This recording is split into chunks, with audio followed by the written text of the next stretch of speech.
Kam ste danes peljali pohodnike? Naša trasa je bila od Umaga in ob obali Savudrijskega potoka do Stare Savudrije. Skozi vsa ta turistična naselja, Katorus, Delamaris, Zambratija in potem pa praktično od Zambratije čudovita taka mehka pot, stezica do Stare Savudrije. Zdaj so ljudje tamle na pivu, na kavici, na sokovih, počivamo v čudovitem sončku. Namreč moje mnenje in tudi mnenje avtohtonih prebivalcev slovenske Istre, da je Istra enovita celina. Kako pa potem pohodniki preživijo preostali del dneva? Seveda mi vsekakor si ne delamo utvar, da pridejo ljudje pri nas samo zaradi pohodnega tedna.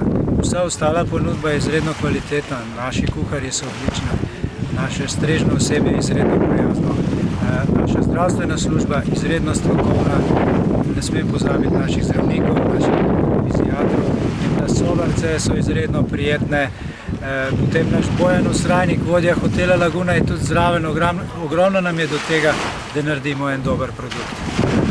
Pohodniki se zelo radi pohvalijo, da zaidejo v vaše bazene in savne.